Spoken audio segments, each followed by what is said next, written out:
여러분, 좋은 시간 보내고 계신가요? 책들의 안나입니다.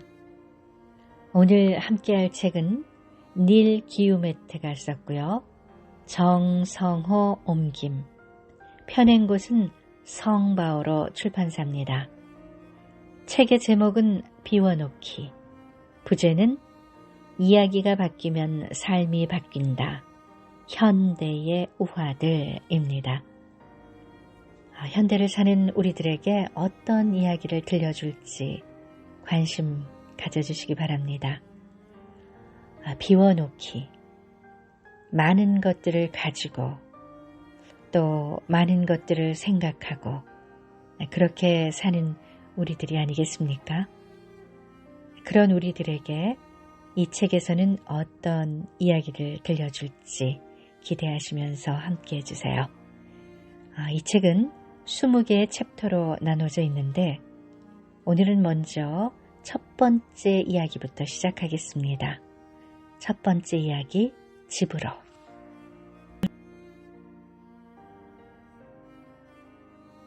교회는 성덕의 모든 표본으로 수많은 성인들을 시성해왔다. 그러나 그리스도는 단 한 사람만을 시성했다. 당신의 어머니였을까? 사도들 가운데 한 사람이었을까? 아니다. 한 사람의 도둑이었다. 예수님은 당신 옆 십자가에 매달린 죄인에게 이렇게 말씀하셨다. 오늘 내가 정녕 나와 함께 낙원에 들어가게 될 것이다. 이 말씀은 하느님의 판단이 우리 판단과 전혀 다르다는 것을 깨닫게 해주었다. 본문 중에서 전해드리며 오늘 이 시간 여러분과 함께 하겠습니다.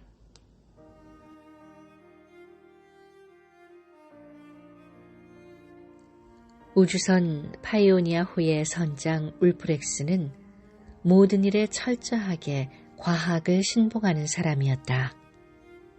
그러나 젊고 아름다운 아내가 암으로 세상을 떠나자 그는 과학의 힘에 회의감이 들기 시작했다.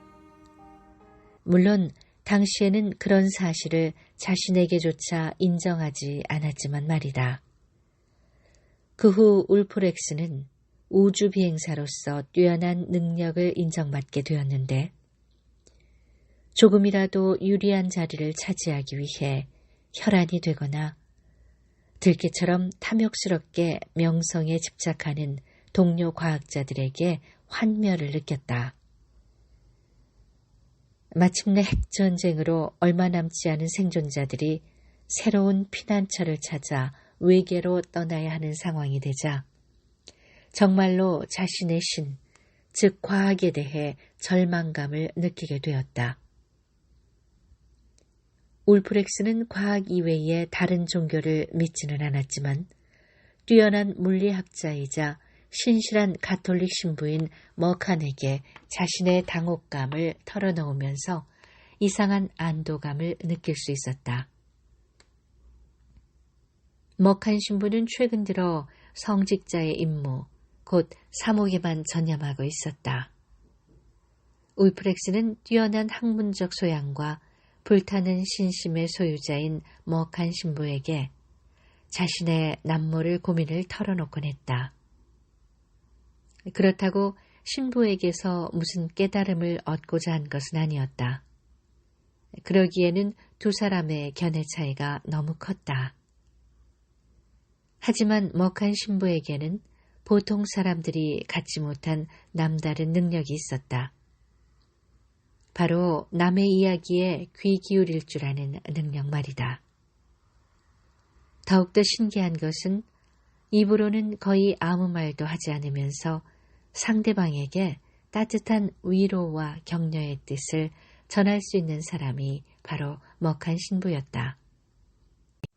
파이오니아호가 은하계의 허공 속을 돌진하던 어느 날 밤 울프렉스는 문득 지구를 통째로 삼킨 비극적인 파국이 유난히 가슴 아프게 다가왔다. 기적적으로 탈출해 우주선에 승선할 수 있었던 일, 거대한 미지의 세계를 향한 여행 등을 생각하면 우울한 심정을 달랠 길이 없었다. 우주선의 거대한 모니터를 통해 별들이 점점이 박혀있는 우주를 경외심을 가지고 지켜보던 그는 다시 먹한 신부에게 자신의 감정을 털어놓았다. 마침 선장실에는 그들 두 사람 외에는 아무도 없었다. 참 이상하지요, 신부님. 이 우주선의 조용한 엔진 소리를 듣고 있으면 또 이 우주선의 반응기가 믿을 수 없을 정도의 에너지를 내는 것을 느끼고 있으면 계기판의 복잡한 게이지와 지시등 따위가 한치의 오차도 없이 정확하게 작동하는 것을 보고 있으면 저는 과학이 이룩한 많은 업적들에 대하여 뿌듯한 자부심을 느낍니다. 하지만 인생의 무상함이나 우리에게 주어진 한정된 시간, 나아가 결국 멸종할 수밖에 없는 인류의 운명 따위를 생각하면 오히려 과학 때문에 한없이 마음이 무거워집니다. 먹한 신부가 부드러운 목소리로 대답했다. 이해합니다. 과학은 이 세상이 움직이는 방식에 관심을 가지고 있고 그것을 설명하고 측정할 수는 있습니다. 하지만 의미에 대해서는 관심이 없지요. 맞는 말씀입니다, 신부님. 과학은 인간이 이 세상에서 할 수 있는 일에만 초점을 맞출 뿐 세상의 궁극적인 중요성에는 전혀 관심이 없습니다. 과학은 생물학적 개념에서 인간의 기원과 육체적 구성 요소, 유전적 가능성 따위를 밝혀낼 수는 있지만 근본적인 존재 이유에 대해서는 아무것도 알지 못합니다. 그런 것이 있다면 말입니다. 아무리 중요하고 가치 있는 성과를 올렸다 할지라도 과학이 스스로를 규정하고 있는 위상 아래서는 이러한 자기 부정적 모순에 봉착할 뿐입니다. 과학은 질문을 던질 수 있고 대답도 내놓을 수 있는 경우가 많습니다. 그러나 모든 질문에 대답한다 해도 마지막 하나의 질문에는 답을 하지 못합니다. 과학자의 독백이 잠시 끊어졌다. 먹한 신부는 친구의 고민을 들을 수 있는 것만 해도 만족스러운 듯 아무 말도 하지 않았다. 울프렉스가 다시 먹한 신부를 향하여 자조적으로 웃으며 덧붙여 말했다. 따라서 우리 같은 과학자들은 인생의 수수께끼에는 마지막 해답이 없다는 결론으로 빠져들고 싶은 유혹에 사로잡히는 겁니다. 그리고 눈앞에 펼쳐진 광활한 우주 공간을 바라보며 다시 말을 이었다. 미지의 우주를 향해 나아가고 있는 우리의 이 여행이 내가 말하려는 것을 집약한 상징과도 같다고 말할 수 있겠군요. 처음에 우리는 더없이 연약한 원형질로 출발했습니다. 그동안 진화의 과정을 거치면서 생각할 줄 아는 뇌를 가지게 되었지요. 왜 그런 일이 일어났는지는 과학의 세계에서는 철저한 미스터리일 뿐입니다. 자, 그렇다면 이제 다음 단계는 무엇입니까? 우리는 지금 어디로 가고 있죠? 무엇을 향해 가고 있는 겁니까? 울프렉스는 처절한 표정으로 다시 먹한 신부를 돌아보았다. 나도 신부님이 이런 종류의 질문에 대답할 수 없다는 것을 알고 있습니다. 나는 종교 문제에는 관심이 없는 사람이니까요. 하지만 오늘 밤 나는 아무리 단순하게 들리는 대답이라도 기꺼이 귀를 기울이겠습니다. 그는 씁쓸하게 웃으며 덧붙였다. 어차피 거지가 찬밥 더운 법 가릴 수는 없으니까 말입니다. 먹한 신부도 웃었다. 친구의 깊은 절망감을 느끼는 순간 그것이 더 이상 수사적인 것이 아니라 지극히 현실적인 것이며 대답을 요구하는 질문이라는 사실을 알 수 있었다. 아무래도 평소처럼 별다른 대답을 하지 않고 넘어가서는 안 될 것 같은 기분이 들었던 것이다. 먹한 신부가 울프렉스를 향해 말했다. 좋습니다. 그렇지만 여기서 장황한 신학적 설교를 늘어놓지는 않으렵니다. 그런 설교를 들을 기분이 아니라는 것을 잘 아니까 말입니다. 방금 얘기한 주제와 관련해서 제가 평생 동안 기도와 묵상을 통하여 무엇을 깨달았는지도 말하지 않겠습니다. 그 대신 그리스도인의 신앙과 관련된 기본적인 공식 한 가지만 말씀드리죠. 당신도 간단한 대답을 들을 준비가 되어 있다고 했으니 말입니다. 이것은 가장 무지한 신자들조차 교리문답을 통해 배우는 내용입니다. 그런 다음 먹한 신부는 우주선의 내부 통신체계에서 스위치를 하나 눌렀다. 상대편에서 누군가 응답하는 소리가 들렸다. 여기는 먹한 신부요. 교리반에 참여하고 있는 소년 한 명을 선장실로 보내줄 수 있겠습니까? 아무나 괜찮습니다. 잠시 후 8살짜리 꼬마 하나가 나타났다. 눈에 아직도 졸음이 그렁그렁한 것을 보니 잠자다 말고 불려온 모양이었다. 그 소년이 선장과 신부 사이에 서서 왜 하필이면 이런 늦은 시간에 자신을 불렀는지 의아해하며 눈을 끔뻑이자 먹한 신부가 부드러운 목소리로 말했다. 우리가 왜 존재하는지 말해줄 수 있겠니? 소년은 교리문답 시간에 가장 처음으로 받는 질문 가운데 하나라는 사실을 깨닫고는 조금도 주저하지 않고 대답했다. 하느님께서 우리 형제 자매들과 함께 하느님을 알고 즐기게 하기 위해 우리를 창조하셨습니다. 그럼 우리는 어디로 가고 있지? 우리는 천국에 있는 우리 집에 하느님의 모든 아들, 딸과 함께 계신 하느님께 가고 있는 중이에요. 잘 대답했다, 얘야. 이제 그만 가서 자거라. 소년이 나가고 나자 두 사람은 서로를 바라보았다. 먹한 신부가 흐뭇하게 웃으며 결론을 내렸다. 보셨습니까? 궁극적인 질문에 대한 궁극적인 대답은 무척 간단합니다. 우리는 집으로 가고 있는 거니까 말입니다.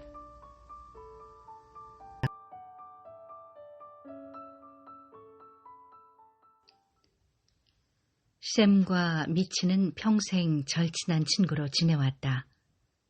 두 사람은 어느 날 서로 우정을 맹세하는 의미에서 아주 진지한 약속을 한 가지 했다. 둘 중 한 사람이 먼저 세상을 떠나면 죽은 지 1년 되는 날 남아있는 친구 앞에 나타나기 위해 최선의 노력을 다하자는 약속이었다. 그렇게 하면 남아있는 사람은 고인이 된 친구가 잘 지내고 있는지 어떤지 확인할 수 있을 뿐만 아니라 하느님이 우주를 다스려가는 방식에 대하여 몇 가지 질문을 던져볼 수도 있을 것이기 때문이었다. 그러던 어느 날 미치가 먼저 세상을 떠났다.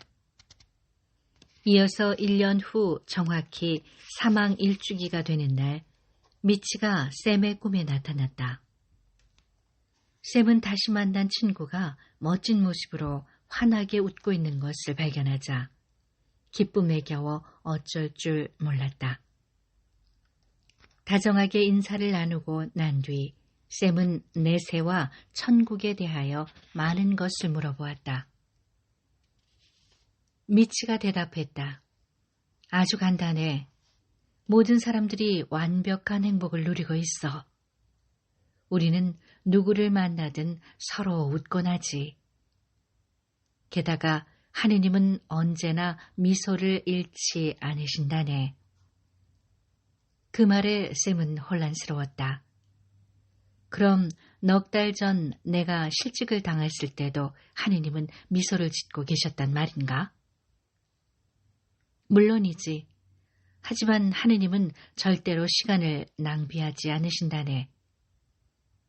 자네가 다른 일자리를 찾을 수 있도록 즉각 조치를 취하셨다네.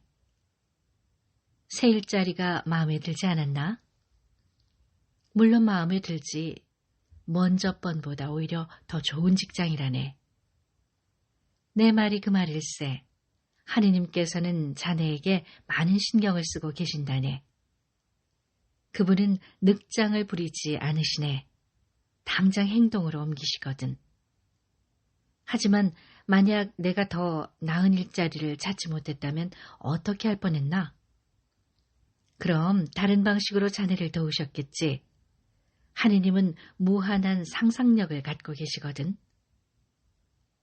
그들의 대화는 한동안 더 이어졌다. 미치가 떠날 때가 되자 1년 후에 다시 샘을 찾아오겠다고 약속했다. 그 뒤 1년이 지나고 미치는 다시 샘의 꿈에 나타났다. 이번에도 샘은 기쁨에 겨워 내세와 천국에 대하여 이런저런 질문을 던졌다. 자네는 하느님께서 언제나 미소를 짓고 계신다고 했지. 그럼 언제나 웃고 계시지.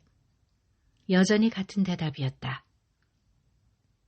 그렇다면 넉 달 전에 내 아내가 세상을 떠났을 때도 미소 짓고 계셨단 말인가? 물론이지. 하지만 하느님께서는 절대로 시간을 낭비하지 않으신다네. 자네가 고통을 극복할 수 있도록 즉각 조치를 취하셨지. 하느님께서는 자네 자식들이 사소한 일로 서로 다투지 않고 자네를 위로하고 돕기 위해 애쓰도록 이끌어주셨다네.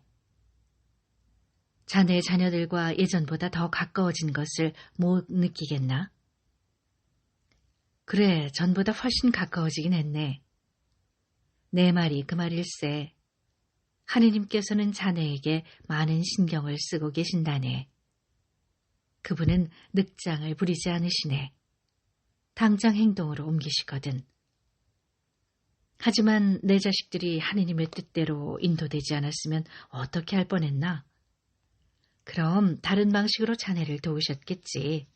하느님은 무한한 상상력을 갖고 계시거든. 그들은 이런 식의 대화를 한참 더 나누었다. 이윽고 돌아갈 시간이 된 미치는 1년 후에 다시 찾아오겠다고 약속했다. 미치는 약속을 지켰다. 이듬해 같은 날 꿈속에 미치가 나타나자 샘은 기쁜 표정으로 맞이했다. 그러나 이번에는 왠지 샘에게 그늘이 드리워진 것 같았다. 샘은 친구를 만나자마자 풀쑥 내뱉었다. 자네 혹시 알고 있나? 내가 암에 걸렸다는 사실 말일세. 의사 말이 이제 6개월밖에 못 산다고 하더군. 저런 그런 말을 들으니 안타깝네. 하지만 6개월은 긴 시간이야. 샘이 대경실색하며 되물었다. 내가 한 말을 못 알아들었나?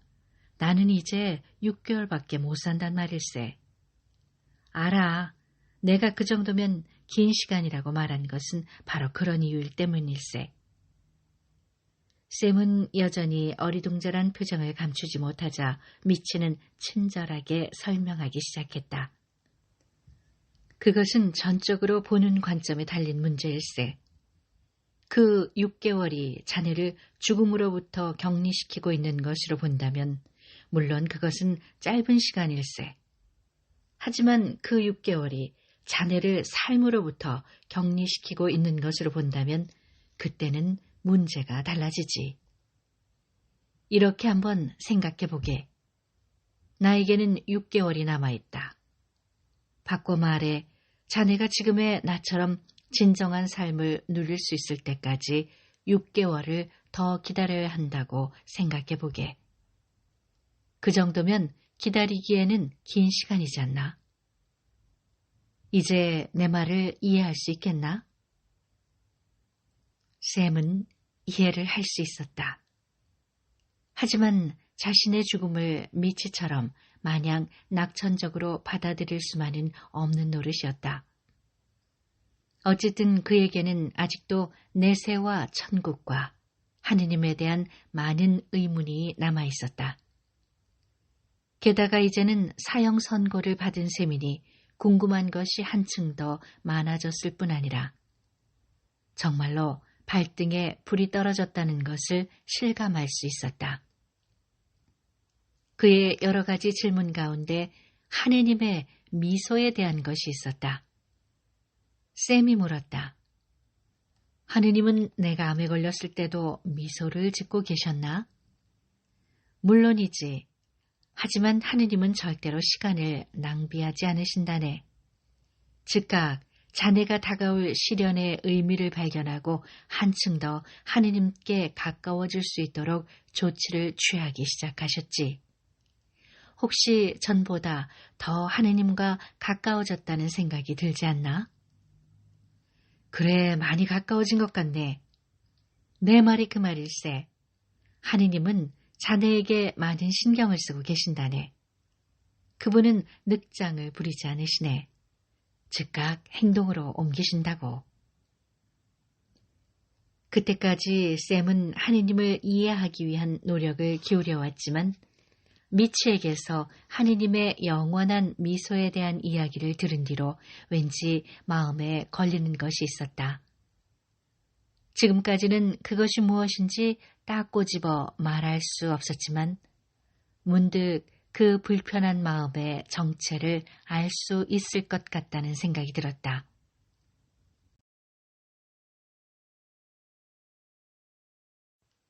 샘이 말했다. 잘 들어, 미치. 하느님의 미소에 대해서 이해가 가지 않는 것이 하나 있네. 그래? 그게 뭔가? 그건 이런 거야. 나는 요즘 하느님이 겪으신 시련에 대한 이야기를 많이 들었다네. 우리가 시련을 겪고 있는 것을 지켜보는 하느님의 마음이 얼마나 아프시겠나. 하지만 그것을 지켜보지 않으면 우리와 더 가까워질 수 없으니 어쩔 수 없는 일이겠지. 고통을 모르는 하느님은 사랑도 알 수 없는 법이니까 말일세.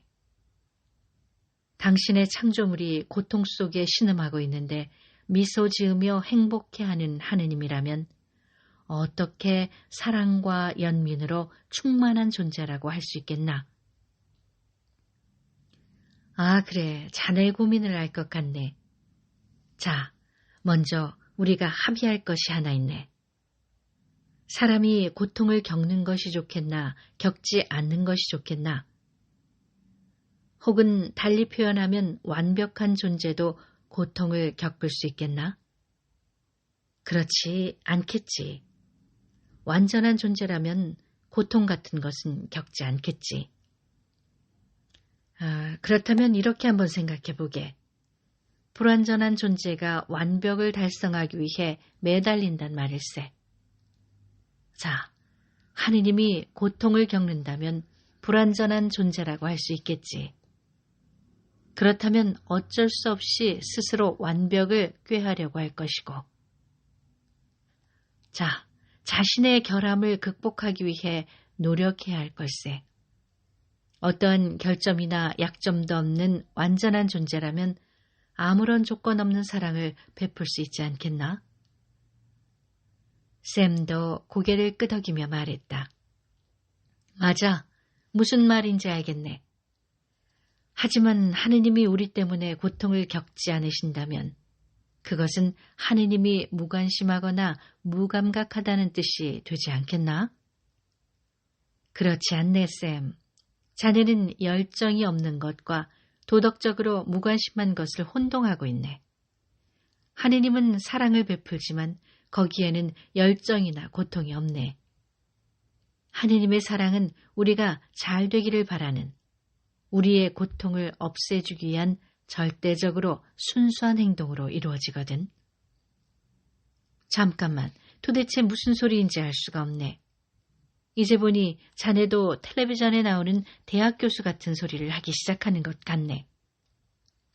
아, 미안하네. 천국에서 살다 보니 나도 모르게 그렇게 된 모양일세. 여기서 공부를 많이 했거든. 그래도 아직은 하느님에 대하여 내가 배운 것들을 한마디로 요약하는 것은 불가능한 일일세. 아무튼 자네 질문으로 돌아가 보세. 내 말이 무슨 뜻이냐 하면 하느님은 우리 삶에 좋은 영향을 미치고 싶은 마음에서 당신의 연민을 실행에 옮기신다는 말일세. 알겠네. 하지만 하느님도 무언가를 느끼고 감정을 가지고 계신다면 더 큰 연민을 품지 않으실까? 그렇지 않네. 감정은 연민엔 속에 포함될 수 있고 연민이 작용하는 것을 예방하는 역할을 하기 때문일세. 그래? 어째서 그렇단 말인가? 의사의 경우 예를 들어보세. 정상적인 경우라면 의사는 좀처럼 자기 아내나 자식 혹은 가까운 친구를 직접 수술하지 않네. 왜 그런 줄 아나? 연민의 마음이 부족해서 그런 것이 아니라 감정이 개입되면 지나치게 긴장해서 제대로 일을 할 수 없기 때문에 그런 것이지. 변호사도 마찬가지야. 법정에서 자신의 변호를 맡겠다고 나서는 사람은 얼간이를 변호하는 것과 같다는 말이 있네. 왜 그런 말이 생겼겠나? 감정이 개입되면 판단력이 흐려지고 쉽게 이성을 잃어버릴 위험이 있기 때문이지. 알겠네. 갑자기 옛날 생각이 나는군. 우리 둘이 산책을 하다가 나무 위로 기어 올라간 꼬마를 발견한 적이 있지. 그 아이는 발이 미끄러지는 바람에 옷자락이 나뭇가지에 걸려 간신히 매달려 있었어. 물론 우리는 둘 다 그 아이에 대한 연민을 느꼈지. 하지만 나는 높은 곳에 올라가는 것을 무서워하기 때문에 그 아이를 구해줄 수 없었네. 결국 자네가 그 임무를 해냈지. 그건 역시 감정이 연민에 포함되는 사례 가운데 하나라고 할 수 있겠군. 아, 그래. 그러고 보니 나도 그 사건이 기억나는군. 미치는 잠시 숨을 가다든 다음에 이렇게 말했다. 자, 쌤. 이제 그만 가봐야겠어. 잠깐만 미치. 마지막으로 한 가지만 더 물어볼 게 있어. 왜 하느님은 내가 암에 걸리도록 내버려 두셨을까?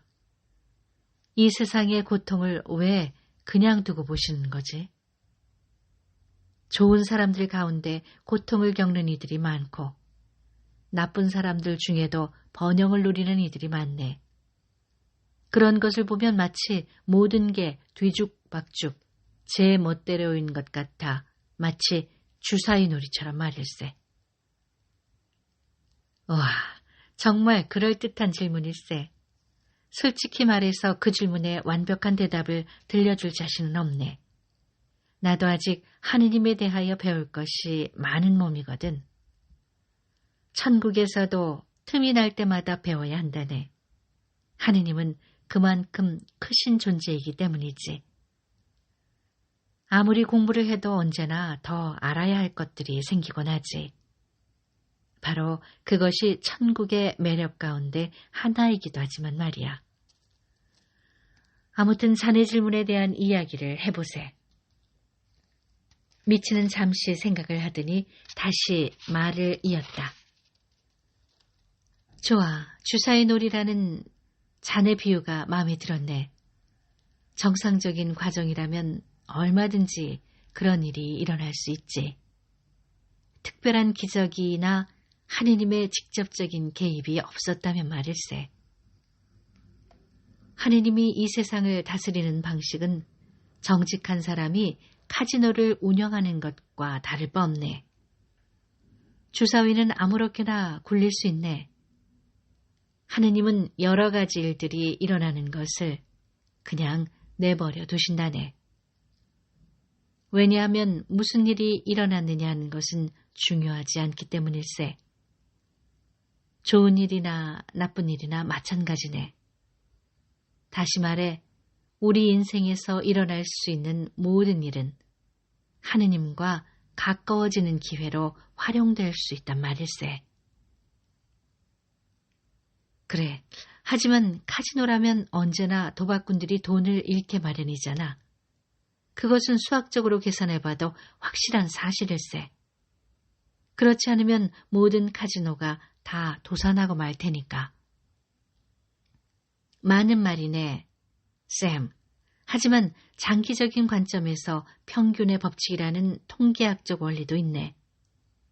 카지노가 돈을 버는 것은 고객들이 충분히 오랫동안 게임을 계속하지 않기 때문일세. 어떤 고객이 카지노 주인만큼 오랜 시간 동안 게임에 몰두한다면 장기적으로는 둘 다 똑같은 액수의 돈을 갖게 될 걸세. 다시 말하면 둘 다 돈을 따는 셈이지. 샘은 이의를 제기했다. 혹은 둘 다 잃는다는 말도 되겠군. 맞아. 바로 그렇기 때문에 비유는 하느님에게 적용될 수는 없는 것일세. 왜냐하면 하느님과 함께하는 게임에서 우리는 절대로 시작할 때와 똑같이 끝낼 수 없네. 끝날 때는 반드시 처음보다 엄청난 부자가 되어 있기 마련이거든. 하지만 하느님은 우리를 너무나도 사랑하시기 때문에 우리가 따면 하느님도 역시 따는 셈일세. 지상에서 그들의 세 번째이자 마지막 대화는 그렇게 마무리되었다. 6개월 후 샘은 암으로 세상을 떠났다. 천국에 도착한 샘이 제일 먼저 발견한 것은 하느님의 미소였다. 그리고 이제는 모든 의문이 사라졌다.